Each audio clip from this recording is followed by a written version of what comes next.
Welcome to the Survivor's Guide to Thriving podcast, the show for people who are ready to break out of survival mode in order to build a truly thriving life.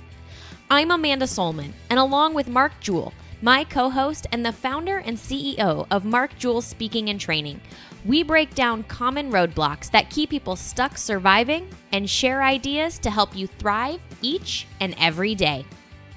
This week, Wade Johannes and I are talking about how to take your relationship to the next level. While our conversation focuses more on close personal relationships like marriage or serious dating relationships, from time to time we also venture into how similar concepts can be applied to business connections, relationships with your kids, or even friendships.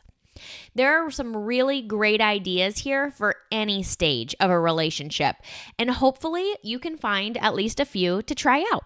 So let's head over to the show.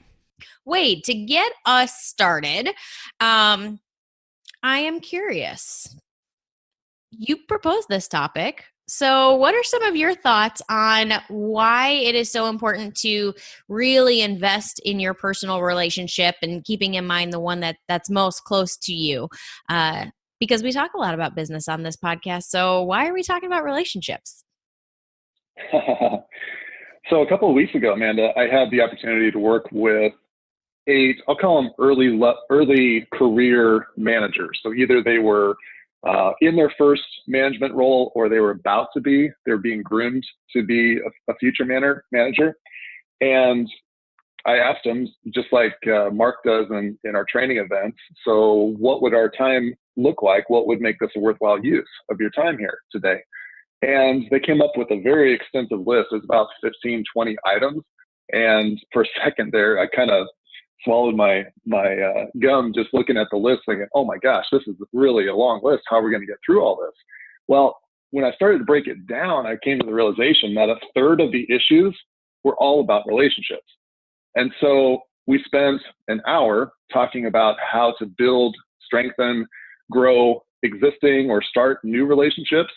And that knocked out a third of their asks, which is really pretty incredible when you think about these people and what's really on their mind and what they're really wanting to get solved.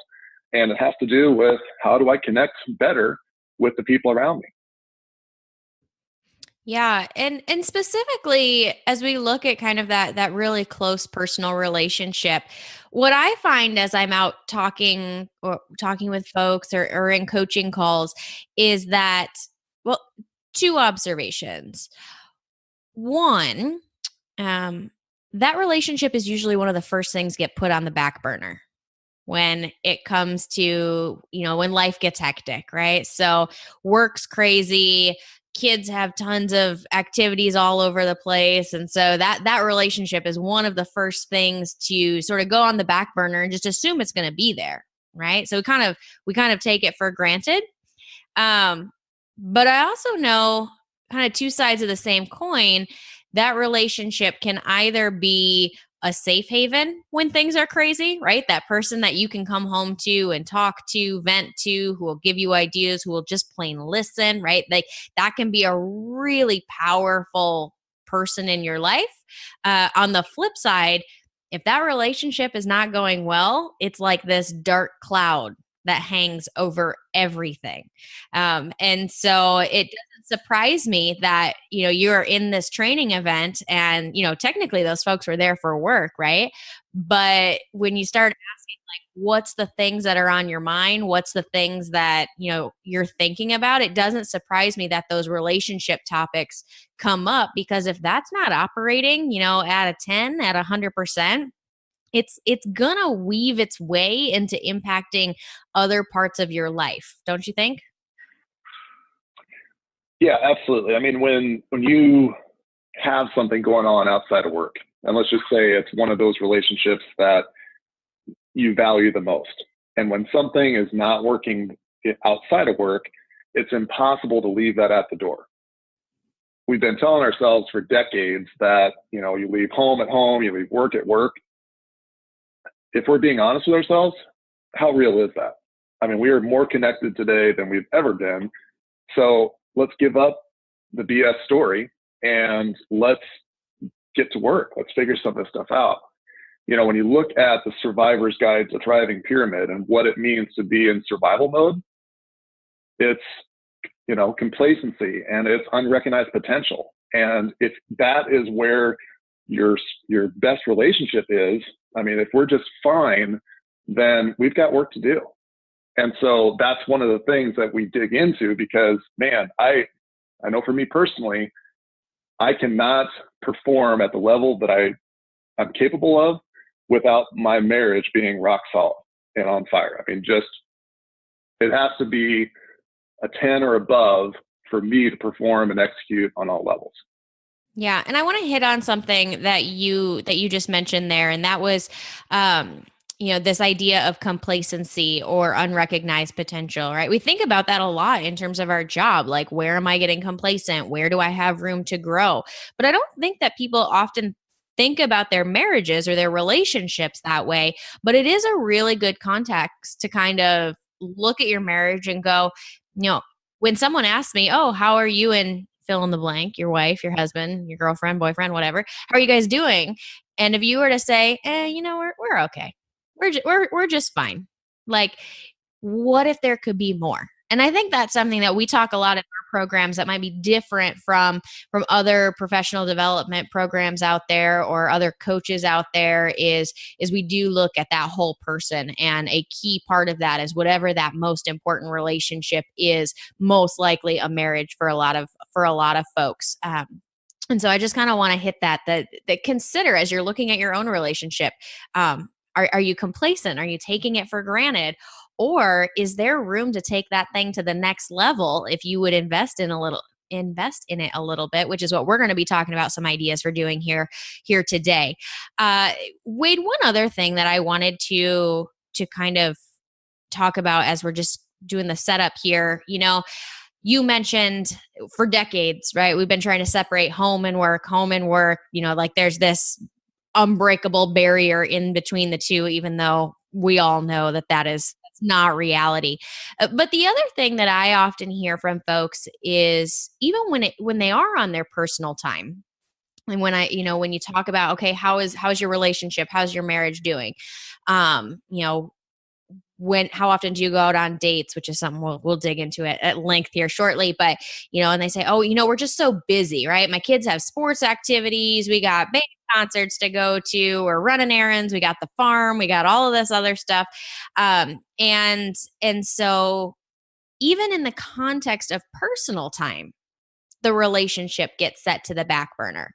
And I think one of the things that we want to really hit home about as we walk through the rest of this conversation is just to reconsider, does it have to be that way? One of the things that has really stuck with me is this idea of, what are you trying to teach others through your relationship? Right. And I once heard somebody say, and I don't remember who it was, but the idea has kind of stuck with me.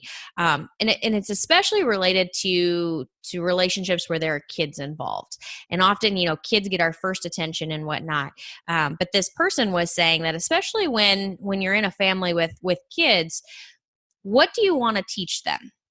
Do you want to teach them that your relationship exists because of them, or the other way around?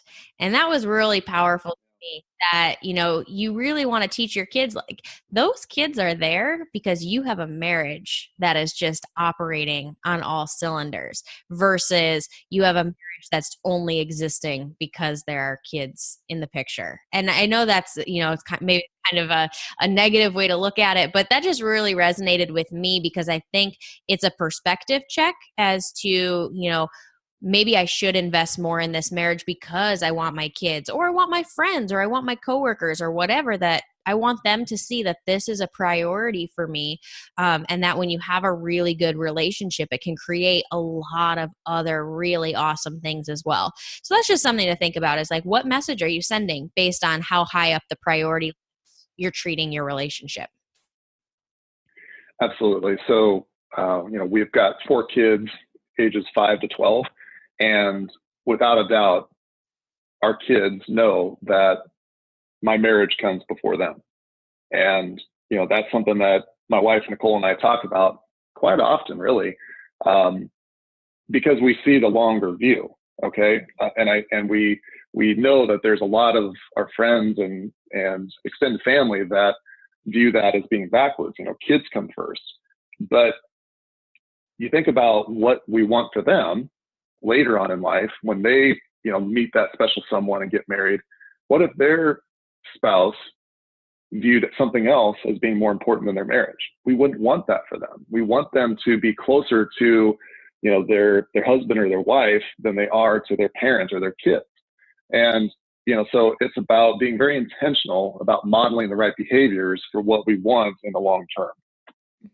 Well, and I think it's, a good reality check for a lot of folks. I know my parents went through this a few years ago. Like, you eventually those kids will grow up and leave the nest, right? And the person who's left is the other person in your marriage. And the question is, will you have done the steps to make that a good transition, or will that be a real struggle because that's a relationship that's been neglected? So, I know listening to this podcast, we'll have people who kind of range the gamut, right? From empty nesters all the way down to people who are early in relationships where that idea is something that's a long way off, or they haven't even thought about, or whatever. But I just think that's a good reality check too, is like, if you are a family that has kids in it, eventually those kids will move on and live their own lives. So we need to be taking the steps early and often to make sure that relationship is prepared for the long run. But also, to your point, like, even in the moment when kids are there, investing in your marriage is how you make sure that you're a team when you're parenting kids in the first. Well, making sure that we don't tie our identity to what our kids are doing or who our kids are. The same thing happens when somebody ties their identity to their career, to their position in the company or their business or whatever that is. We got to check that as we're climbing this ladder in life, that our ladder is leaning up against the right building. Yeah, I love that analogy for sure. So clearly, we've outlined here at least our opinions on why this is such an important topic. So let's really dig into kind of the nitty gritty. Let's dig into tips and suggestions and ideas to consider. So Wade, when you are in coaching, and you've got somebody who, identifies, man, maybe I have been neglecting this relationship, or maybe, it's going fine, but there's probably room for growth. What are some things that you start to talk about with them? Yeah. So one of the things that is a great way to benchmark where you're at is a simple scale from 1 to 10. How's your relationship going? And, it's their opinion, and the other person in that relationship might give it a completely different score, but from their perspective, it's a benchmark. And so let's say they give their marriage a 7. Okay, 7, that's pretty good. Why did you give it a 7? And then whatever they say, okay, so what would that look like if that's an 8 or a 9? And you start to discover what's possible. And then, then it's a choice whether or not they go into that or not. But that is, the same thing goes with coworker relationships, with customer relationships. Just ask them, scale from 1 to 10, where are you at? And what would that look like for that to be 1 or 2 bumps higher? And when they start to realize where they're at and what's possible, what I found is that the people that we coach, they usually step forward, and I'll say most of the time they step forward and do the work, and they start to see the benefits of what a stronger relationship in that area. Once again, whether it's a customer or coworker or with your spouse or your kids, all of them are the same way. And so, but it starts with being aware with where you're starting from. Absolutely. That awareness is so critical. Like, we can't fix what we aren't paying attention to. And that goes for a lot of different things. But to your point, it happens in marriages, right? That's how we get to that complacency, is we just haven't been paying attention, right? We just assume it's going to be We haven't been watching. The other thing, though, that you said that I like about this strategy is, especially when you do it with the other person in the relationship, is it's really a very simple way to start a dialogue, right? I think one of the Hmm. reasons um, why we're not having these conversations in relationships is they seem kind of scary, because what if the other person says that I'm not, doing a good job, or I'm not pulling my weight?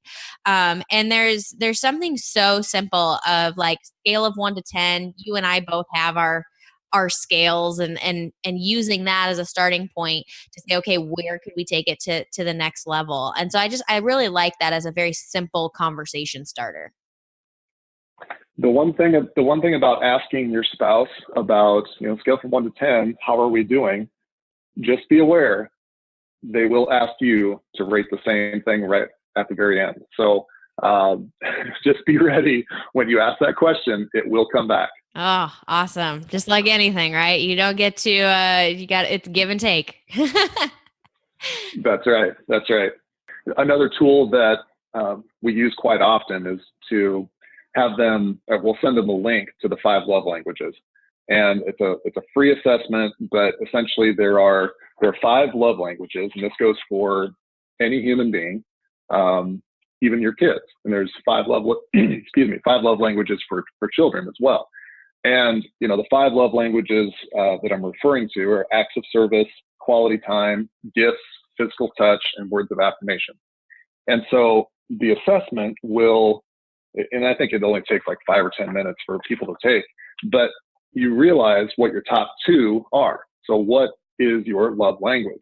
And I know Mark talks about it with his marriage, and he thought he was going above and beyond, in working on his marriage, and came to realize that he was speaking a totally different language than what Vanessa spoke. And so that assessment, as simple as it is, it creates a dialogue. To your point, exactly. I know one of my coaching clients, he and his wife took that right before they had I think it was about a 4-hour drive going somewhere over the weekend. And he said, Wade, that 4 hours was the best conversation we've had in years. Years. And it was simply because they had a discussion that got them outside of their rut, and they started to have a discussion about what was possible. And he said from that point on, both of them are completely bought in that, hey, this is something that it works. It's legit. I can speak from personal experience to say that that 5 love languages quiz really was a game changer for us, my husband and I.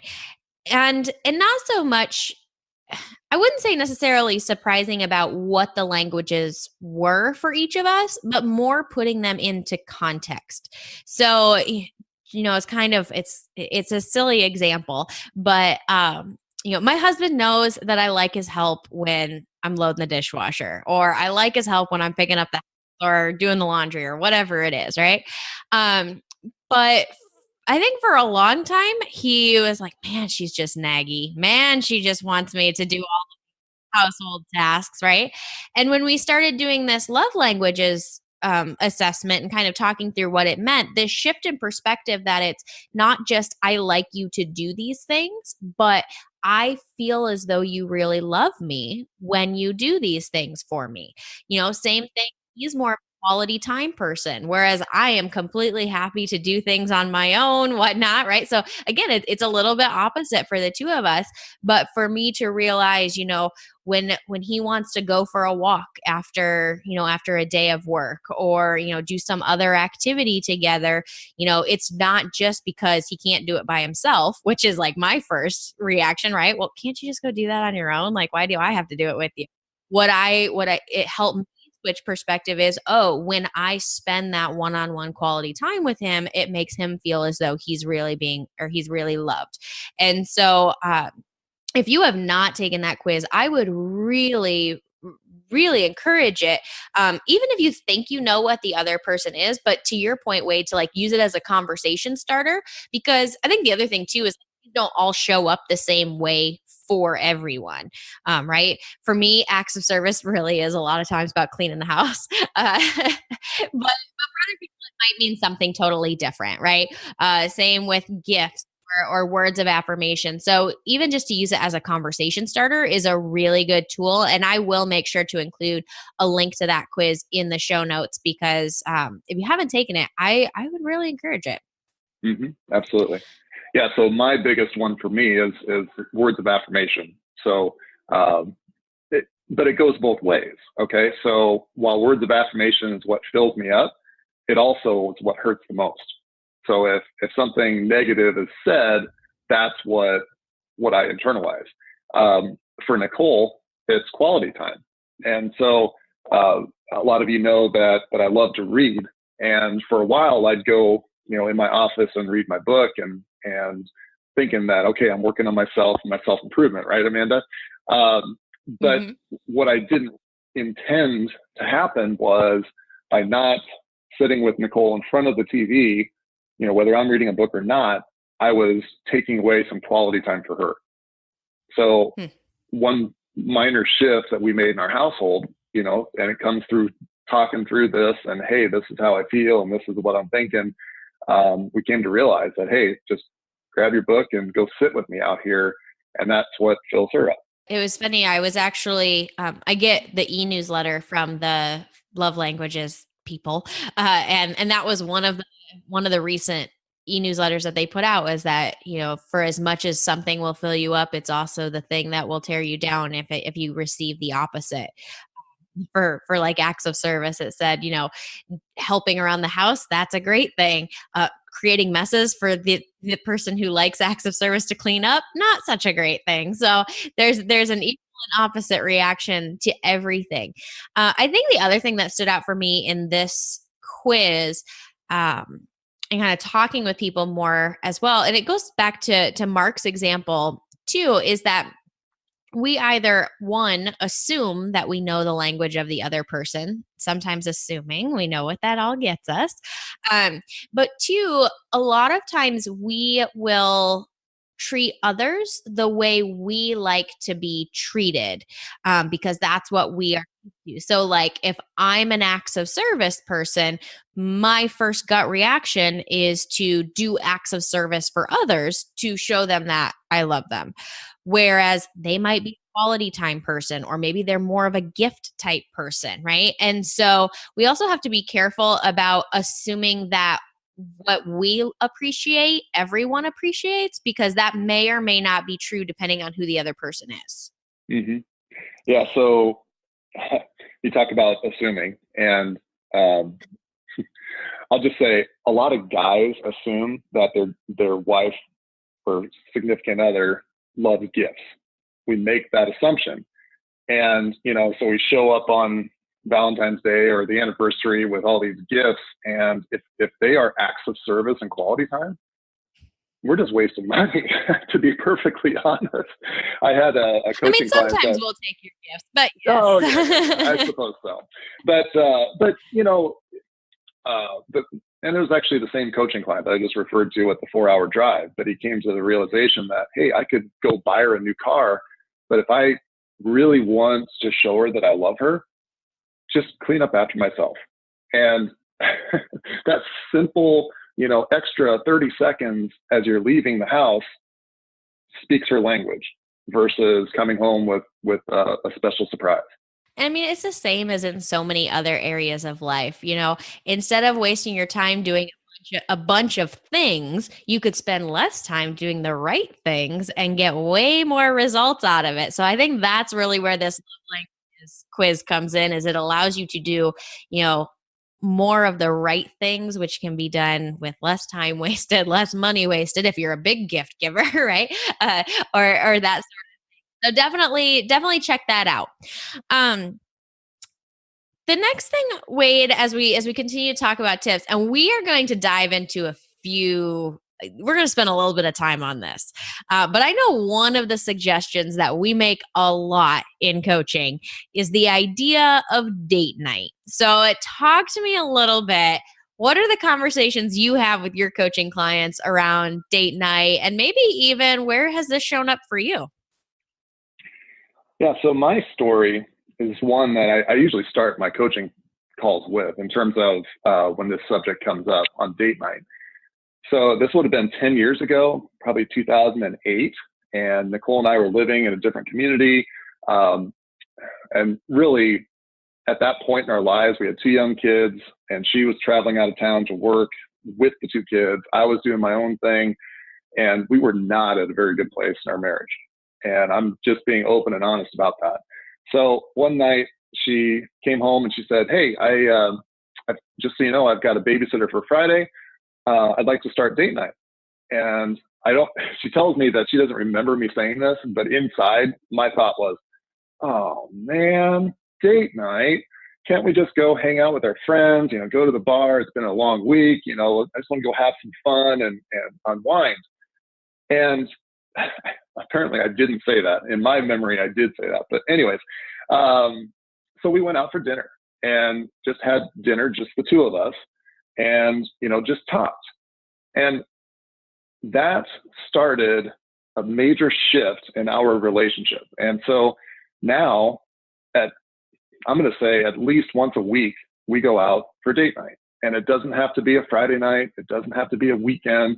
It even doesn't even have to be at night. You can go have a date lunch.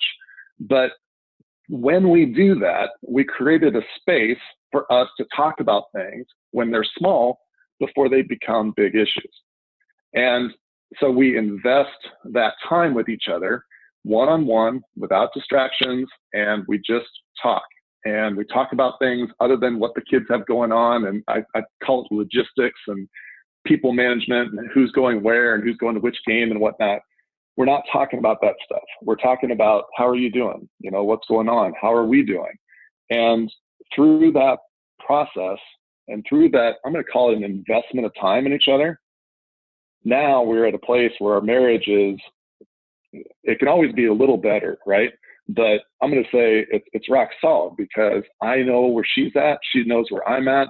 We have that trust of each other. But it came as a result of being intentional about investing that time on a consistent basis. For us, that's once a week. And you know what? Going back to what we were talking about earlier, it's about modeling for our kids that, hey, our marriage comes first. And so that's what's worked really well for us. But just understand there's a lot of different ways that could look in different relationships. Yep. And I want to dig into that a little more. So you've mentioned a few things so far, but as you are really designing what you would determine to be kind of that top tier awesome date night, what are some considerations that you would encourage other people to keep in mind? Yeah. So part of this, and I'll just go back to the 5 love languages, but quality time is Nicole's greatest. That's the way I can speak her language. So we, we'll get a little bit dressed up so we feel good, and go have dinner somewhere, maybe have a couple of drinks, and we just talk. But we're not on our phones. We're not with a bunch of people. This is our time. And so we're very protective of our time together. And even, one thing that, as we share this idea with friends and other people that we know, other people have other ideas on how this can work. So one example is, earlier in life, we went to just a ton of weddings right out of college, it seems like every week you have another wedding to go to. And that's fine. You're with your friends and you're with a lot of people, but leave an hour early and just have, go have a beer with your spouse before everybody else comes in, and create that space to be one-on-one. Because if we don't do that, then all of a sudden, we're around each other, but we're not connecting at the same level. Mm-hmm. I like that idea of like, you're already going to something. How can you kind of build in an extra piece? That's my efficiency brain going to work there. There you go. I think that's something though that I really wanted to kind of highlight is, what date night looks like for you may not be the same as what it looks like for me. Like, I'm married but have no kids, and so it looks a little different for us sometimes, versus Mark or any of our clients, right? These things could look a little different. I think the key part is to know sort of what your goals are with with a date night, right? So, you mentioned it is really important to have that time to talk to one another, to, really focus on the relationship versus, the logistics of everyday life. But there might also be some other goals. So perhaps your spouse is a words of affirmation person. So maybe date night can become an opportunity for you to cheer them on or cheer each other on by, maybe you go and do a workout together where you get to really support one another.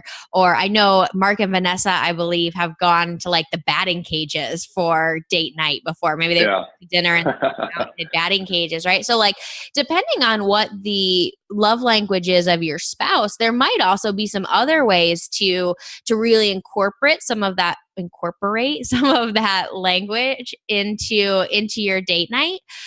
So that's something to think about. The other thing is, to your point earlier, like it doesn't have to look a certain way. So, if you go out to dinner every week, maybe you have the same restaurant or you order the same thing, like that could get boring too. Like, even though you're creating that space, you can imagine, that the routine would sort of wear on the uniqueness of it.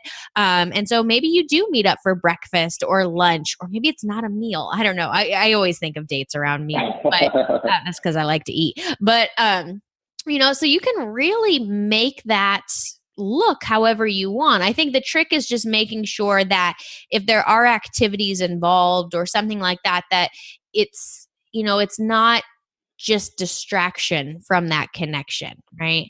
You can imagine where maybe you only go to a movie, so therefore you just spent 2 hours not talking to each other, which, maybe it's great to have that reprieve from, the responsibilities of work or the responsibilities of kids or whatnot, but it's not really connecting. So like, really consider what your schedule is, or what your priorities are and what you want to accomplish. I think that was something you said is, this idea of be intentional about your priorities when you're out on that date, because it will make it so much more effective. Yeah. So when Nicole and I were dating, and granted, we are not normal. Okay. So keep that in mind. But we actually, I think our first movie that we watched together was like a year into our relationship, because the thought of sitting next to each other and not talking for an hour and a half, we couldn't handle that. So we would find other things to do besides go sit in a movie, which I know is often a date night type event. But when you think about what do you really want, how do you want to use this time, what do you want to get out of this, I think maybe there's some other things to consider. So yeah, there are a lot of different things you can do. Last fall, I went for a workout with Nicole. And so it was me, Nicole, and 26 other women in the room. And we did a workout. And you know what? I was cool with it. I mean, it was fun. And you should have heard how many, oh my gosh, Nicole, I can't believe your husband came. This is awesome. You must be so happy. How many of those comments you got on the way out. So that, filled us both up with my words of affirmation that I had done the right thing. Yeah, absolutely. And I think that's what's interesting too, sometimes about tacking on an activity of sorts to, just dinner or just lunch or whatnot is it can create some more fun conversation fodder too, for when you do kind of go back to, the one-on-one away from the activity. I mean, we're the opposite. We love going to the movies. Like we really enjoy that. But it's fun for us because then we go out to dinner, and in addition to talking about us, we get to dive into, well, what did you think? And, all of that good stuff. So it's whatever works for your relationship. But I do think Absolutely. It would be a fun change up to just going out to eat, that by itself. So, I mean, the other way to think about it is literally go back to your actual dating days. If you've been married for a while, maybe you haven't been dating in a while, but like think about, if I was just meeting this person and really trying to impress them, what would I do? So maybe you would go on an activity, or maybe you would take them to a fancy restaurant, or maybe you would bring them a gift. I don't know. But I think that can be an interesting way to think about things, because again, so often we get complacent in this relationship that we stop thinking about impressing the other person. when maybe that's a healthy frame of mind to jump into as you're planning your date. Mm-hmm. Yeah. Yeah. So let's take this back to the business realm. So, one thing that customers hate is when, you know, their salesperson or their company representative takes them for granted. No one wants to feel like they're being taken for granted. And so, sometimes they act out just to try to get attention. Same thing with kids, same thing with spouses. So it all comes back to, it takes quality time and quantity time to build any relationship. Okay. So if you think about business, and if I'm selling seed and I sell seed to this particular farmer, and drop it off in the spring, and I don't come back until he's in the field in the combine, how strong is that relationship? It's not. It's completely transactional. And so the farmer is likely going to make his decision based on what's the yield and how did it perform.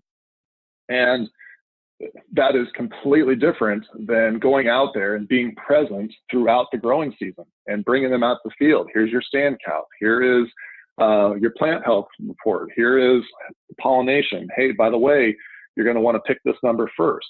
And by going out there and creating that space, you strengthen that relationship, which at its core comes down to trust. Is this person going to follow through on what they say they're going to do? And it takes reps to get there. So the same thing goes for a relationship that you have with a kid. And, I know this is an unfortunate situation for some, but I mean, if we only see them on their birthday and holidays, that's a completely transactional relationship as well. And so we have to be there through the good times and the bad in order to strengthen that relationship. We do treat that marriage sometimes as transactional, and it does take it takes reps. I love that analogy of it takes reps to get good at it. As you started talking about that combination of quality and quantity time, I think of how many relationships kind of the only time they get any sort of one-on-one investment is maybe they go on a vacation once a year. Right. So maybe they're that famous, like 1 week, no kids, just mom and dad vacation. And I'm not saying that you shouldn't do that. Like, I am all about vacation. But if that's the only time all year that you're really getting, good one-on-one relationships, that's like if the only time you see that customer is when you take them to the big corporate event once. Right? Like, it's nice and it's appreciated, but if it's really going to be a long lasting relationship and it's really going to mean something, there needs to be more frequent reps done. Yeah, that's really how you get to know another person, is being around them. One personal situation that we identified and brought some attention to is that, with family coming for, birthdays and holidays, they were around our kids, but only on those special days. And so we created space for them to be around them when there was nothing else going on. And they got to know them individually on a much better level as a result of that quantity time when there was nothing else going on. So the same thing goes for, a marriage. The same thing goes for a customer relationship. It's all the same. We have to be out there. We have to be out there getting to know the customer's farm when there's nothing for them to buy. If we're only out there, and this is one of the mistakes that I see a lot of them are 5 to 7 year salespeople. They just think, okay, I know where I'm at. I know I don't have to go out there till March 1st, and then he'll make his decision, and then I'll get the order. And we assumed that will be fine because that's what worked the last 6 years. In the meantime, somebody else is, let's just say, courting that customer, and we think we're fine, and all of a sudden, boy, they're really showing a lot more effort than what I'm getting from my current supplier. And their business moves without us knowing it. And, so much of this is about being present, whether it's out in the country or, in a relationship with your family member. You have to be present, and you have to create that space and be intentional about it, because otherwise it's just not going to happen. Hmm. And the other parallel that I sort of draw in that same idea is when it feels like you only come to me when you want something. Right. So, Yeah. Oh, yeah. or you're only nice to me when you want something. Right. So in the business world, Right. it's where you haven't nurtured that relationship. So the customer knows when you drive up the driveway, it's because you're coming to ask for that order versus Yeah. talk about, what are the goals of the business. And I think we hear jokes about this in marriages all the time, right? Like, if you're the spouse and maybe your spouse is being really nice to you. So you go, oh man, he must want something. Or, oh man, she must want something. Because literally or they screwed up. You're over nice is when you've screwed up or you want permission for something, right? And so versus getting into a deeper relationship where if you are looking for something or you're looking for forgiveness, that's a deeper conversation than just oh man, he's being nice to me, that's not normal, right? We don't want to get into right. that. And date night can be a really good platform for that. Right. You talked about things when they're small instead of when they blow up into something bigger. So one of our coaching clients, I think he picked up flowers on his way home. After our training event, he was feeling good, and you know what? He wanted to invest in his relationship. Picked up some flowers, brought them home to his wife, and she was excited about it. And then she started telling her friends about, my husband bringing flowers home, and one of her friends said, that's a red flag. He must have done something that you don't like. And, I think that is something that we need to be aware of. I'm trying to bring attention to this point. We talk about how you're the average of the 5 people that you surround yourself with.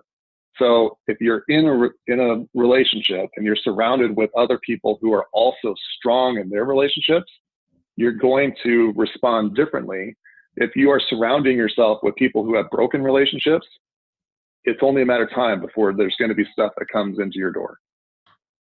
All right, Wade, as we wind down here, any other thoughts that you want to share on the topic of relationships? Yeah, so you want to make sure you're recognizing the right behaviors. So if somebody is doing something that really speaks to you and you really appreciate it, tell them that. It's amazing how many times we get in a coaching scenario where they're appreciating something that their spouse did. And I ask them, did you tell her? Well, no, she understands. Like, no. We need to make sure that we recognize the right behaviors. And so here at MJST, we talk about the appreciate, celebrate, accelerate conversation. So when we take time to appreciate it and to recognize it, guess what? We're going to get more of it. So that's one of the keys. The other one is just being very intentional about avoiding distractions. And, this is one that we oftentimes don't realize what we're doing, but something as simple as when we first get home, 15 minutes, no screen time. It's amazing how, diverted our attention is. We know what that feels like on the other end. When I'm telling somebody something and they're looking at their phone instead of listening and processing what I'm saying, that doesn't feel very good. So avoiding distractions on the screen time and technology front. The other thing though is people can be a distraction, other people. So, we talked about it a little bit, with the wedding and making sure that we are creating a space to be one-on-one, but I've also seen where people don't want to have that conversation with their spouse. And so they surround themselves with other people or they make themselves busy. And in doing so, they never have time or the energy to talk one-on-one and actually get real. And that is something that, just be very careful in how busy we pack our calendars and make sure that we are making the right priority on what we want long-term. Very good. Good thoughts all around.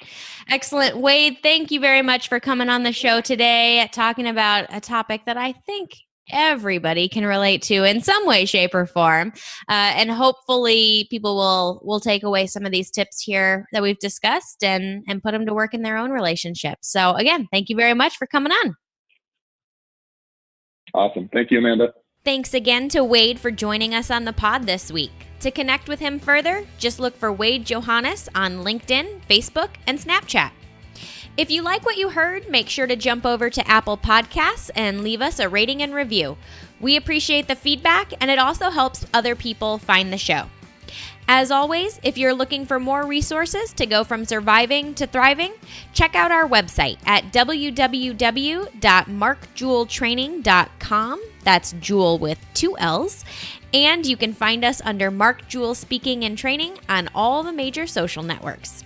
Remember, survival is dead. It's your time to thrive today. See you next week.